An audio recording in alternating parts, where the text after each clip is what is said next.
Hey guys, the Junkyard dog is barking and growling and scratching his feet.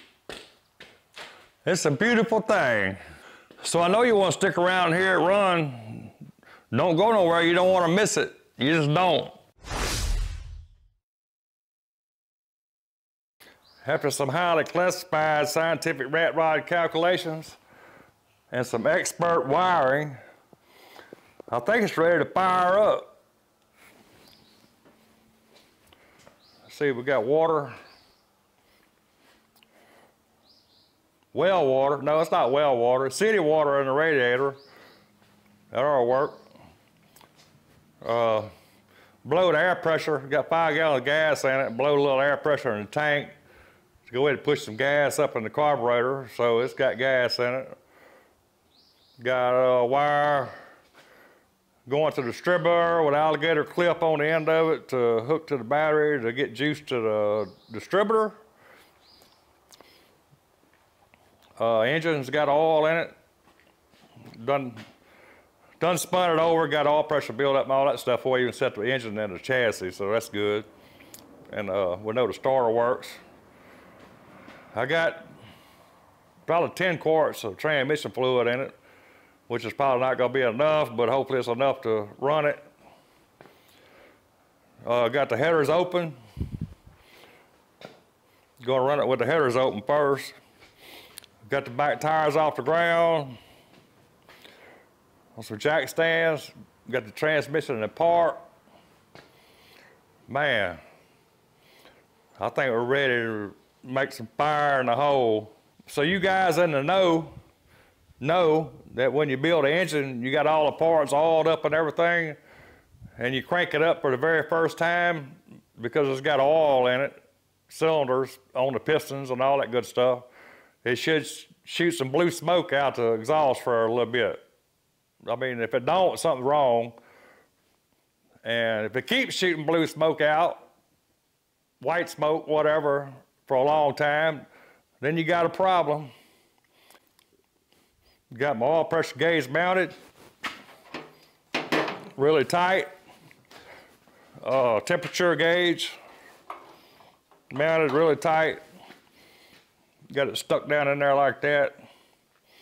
I got the fans hooked up, so it's supposed to, when it gets up to temperature, the fans are supposed to kick on. So we got the brand new Alloy Works radiator all plumbed up, wired up, temporarily wired up, but it's all wired up, ready to go. So we're gonna find out if that works too.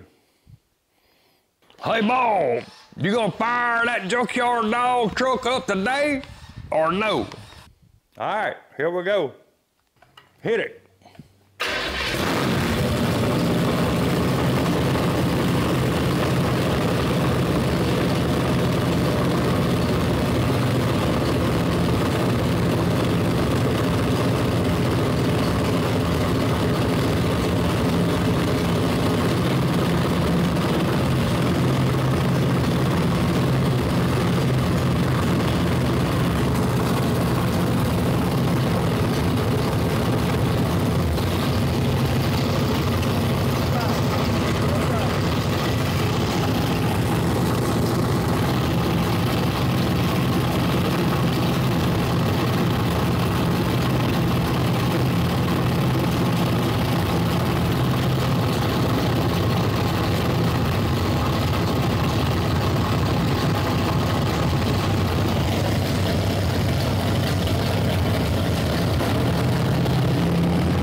Battery cable rubbing on the, short it out too.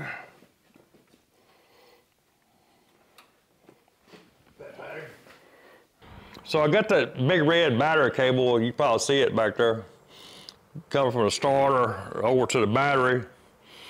And that's the first thing that happened. I'd run it and I looked down there, I seen sparks flying. I said, oh, what's wrong there? And I looked and the battery cable was on that bottom pulley. It done rubbed a hole in the insulation on the battery cable that was throwing sparks. So I had to shut it down and fix that. That was the first thing that happened. Check the transmission fluid before we fire it back up. Here we go.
And you guys seen it when after I first cranked it up. It got pretty warm, it was smoking, had to burn all the oil off the headers.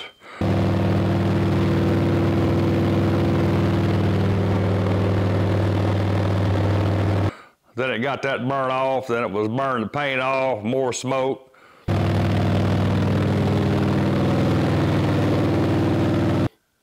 It was getting pretty hot. But what the problem was, I was trying to break the cam in, so I had it idled up really high. Like the cam said, running it at 1,500, 2,000 RPM to 20 minutes to break the cam in. And the timing was too late on it.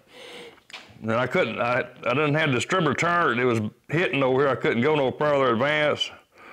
But I said, well, I'm gonna just keep on running anyway because it's got Molly.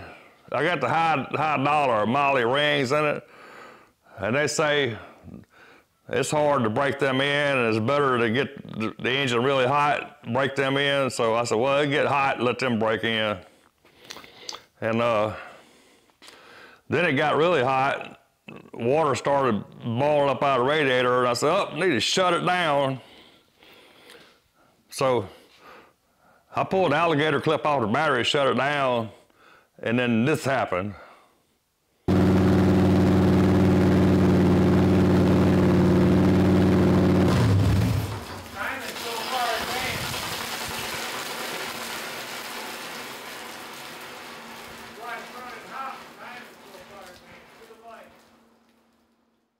Huh, we might ought to name it Yellowstone.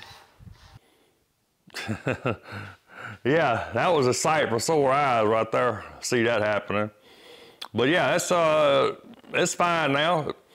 Actually, I pulled the distributor out and advanced it one notch on the gear so I'd have room to adjust my timing without it running out of room to turn there. So fixed that problem. Yeah, all this wiring is temporary, hopefully. I just hooked all that up just to break it in, run it here. That's all that's for.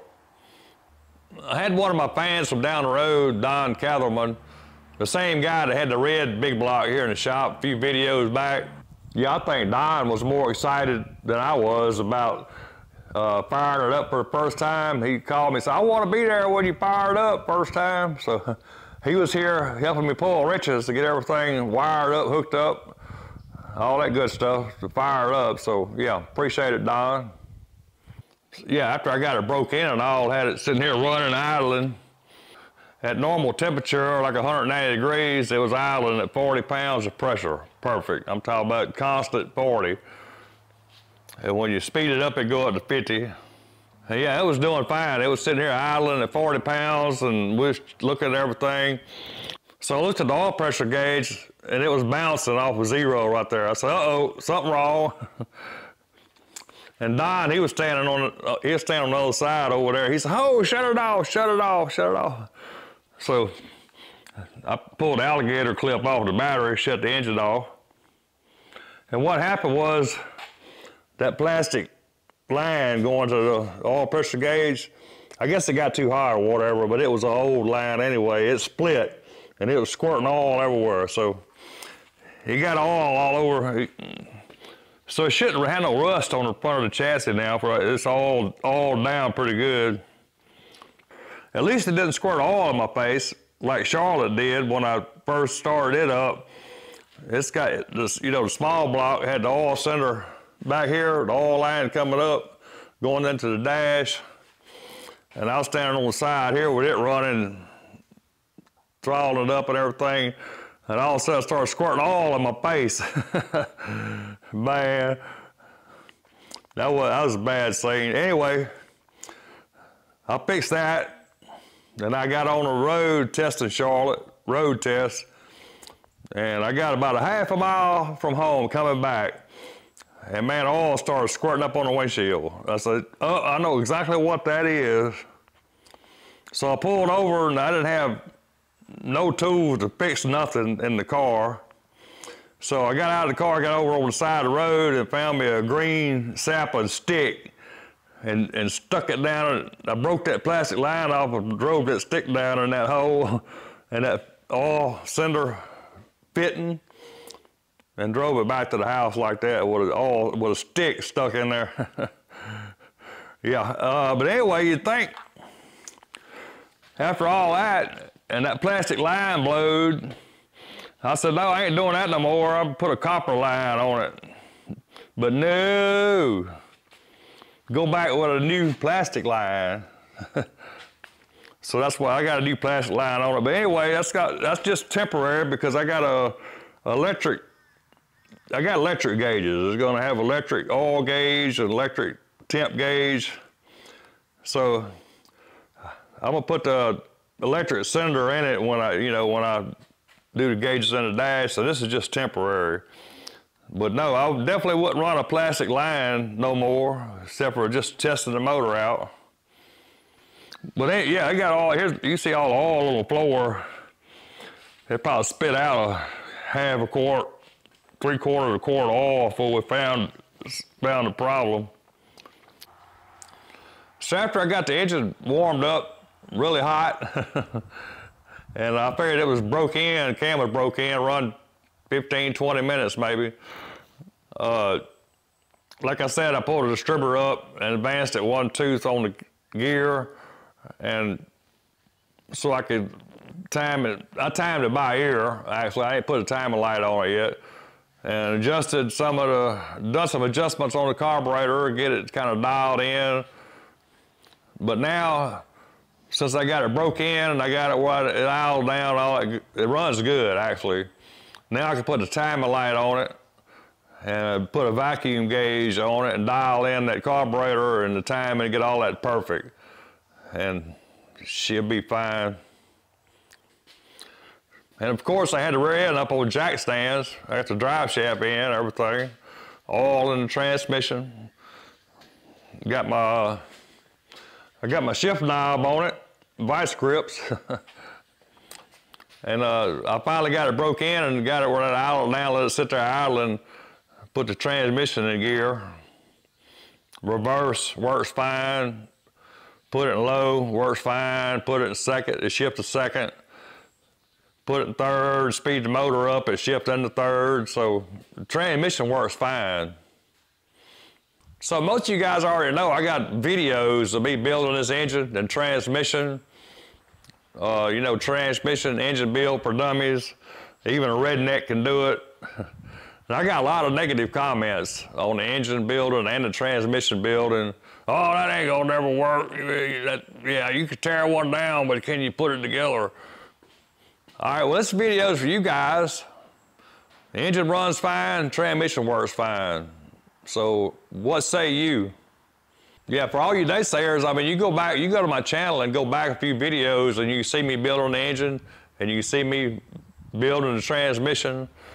If you want to see how I done it and it works, so there's that. Yeah, I just got city water in the radiator right now. I'd drain it out, put antifreeze in it later. I just wanted to make sure it wasn't leaking. It's a good thing because I got one of those cheap water necks that's got the O-ring. And I should have knew better, but I put it on with O-ring and that leaked, so I had to take that back off, put the gasket on it, and that solved that problem. I bought these high dollar AN fitting cooling lines. They're supposed to be the right length, but they're not the right length for me, so yeah, I got some more fittings coming to make some longer lines to get those looking better, fitting better, looking better. Need more room back here around the header anyway. So that was, okay, the battery cable shorted out, had to shut it down. Couldn't advance the timing enough and it got run too hot and had to shut it down for that. That caused a geyser situation. And then the last thing, the oil pressure line blowed. But other than that, didn't have no problems. Yeah, but now I got a mess, water and oil all over the floor. I gotta get all that cleaned up. And I need to get this chassis outside pressure wash out oil off of there. So after we checked the transmission out, seen it worked, I told Don if I had a steering wheel on it, I could drive it to the pressure washer. Yeah, there's my redneck shift knob. And of course, the first crank was open headers. I broke it in with the headers open, you seen that. And after I got it broke in, we're gonna dial it down and all, we buttoned up those collectors. See how the exhaust is gonna sound. It's quiet, really quiet. So quiet, as a matter of fact. It was so quiet, after we got the collectors hooked up, first crank, I was here, I hook the wires up and I just got a wire I touched to the positive to turn the starter over. I hooked up the distributor and spun the starter over, and I kept doing that. Don said, ho, ho, ho, it's running, it's running. Well, because the center's not right, perfect on the radiator. First thing happened when I hooked the wires up, the fan was running on the radiator, both of the fans. And when I cranked it up, I couldn't even hear it. I was right here in front of it. I couldn't even hear the engine running for the fans. And I said, is it running, Don? He said, yeah, it's running. So this is all I use in the transmission. This tractor hydraulic fluid with additives for wet brakes, wet clutches. I read online that a lot of guys with the old TH400s and all, that's what they run. Tractor hydraulic fluid for wet clutches. So instead of paying the high dollar for the transmission fluid, I got this 5 gallons for just a little over 50 bucks, Tractor Supply. So that's enough to fill the transmission probably twice. I used about half of it, I guess it was, on so far. No, Red, we're not gonna name it Yellowstone. It's the Junkyard dog, not Yellowstone. Hopefully there won't be no more geyser situations, hopefully. I'm digging it, Bob. I hear you, Red. Hey, it's gonna be great. It's gonna be absolutely wonderful. So after all the parts I bought for this truck and all the stuff I already had in stock, I didn't have no vacuum line. So I had to use a fish tank line temporarily for vacuum. Well, I don't know if it's fish tank or not, but that's what it looks like. But it worked though. But yeah, I got some real vacuum line now to go on it, so yeah, fix that.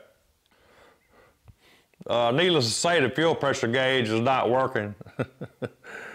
It was on 0 when it was running, and now it's on like 5 and it ain't running, so yeah, I don't want no gauge there anyway. I'm gonna plug that hole. I don't need a fuel pressure gauge. So I forgot to change the O-ring inside here for the shaft on the speedometer gear. Yep.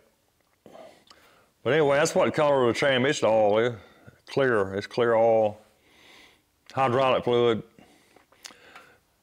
So hopefully I can jack the back of the truck up high enough that I can pull that out without oil running out. I'd put a pan down there anyway and pull that out, fix that leak, put an O-ring on that, fix that. Yeah, everything else seemed fine on the transmission. That's the only problem I see. I forgot to change the O-ring. The Alloy Works radiator done its job, kept the temperature down about 190. It run at about 190. Fit perfect.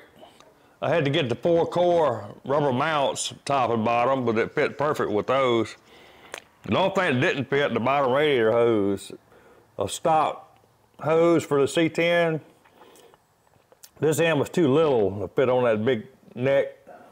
So we'll put a sleeve inside the little hose and just clamp the bigger hose on top of it. That's what we had to do to make that work.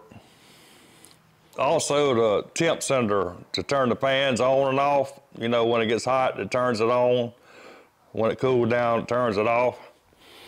Well, it never did turn it off. I don't know, maybe I didn't let it cool down enough, but the engine was down like 150 or lower, and the fans were still running, so I don't know. I got another one coming, I'm gonna try another one anyway. So one of you guys commented on my Mini-Star video where I had tried the Mini-Star and didn't like it.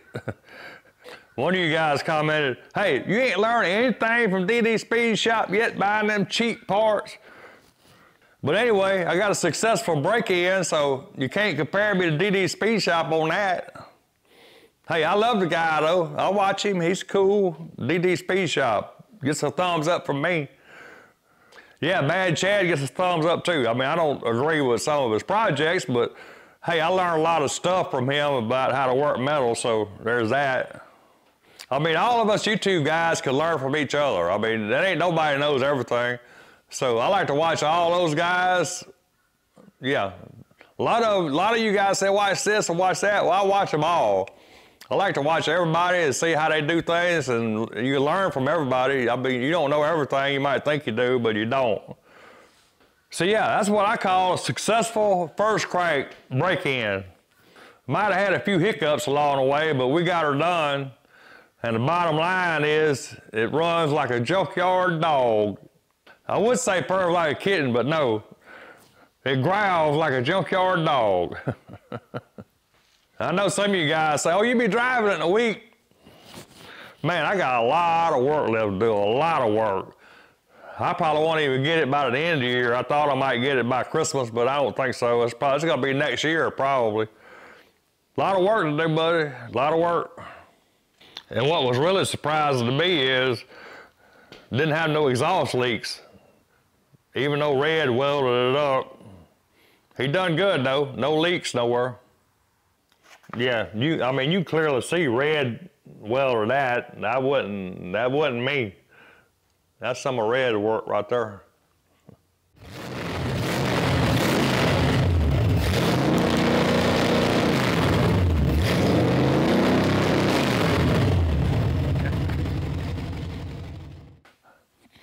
All right, guys, I'm getting it. I just ain't got it yet. Appreciate you. See you next time.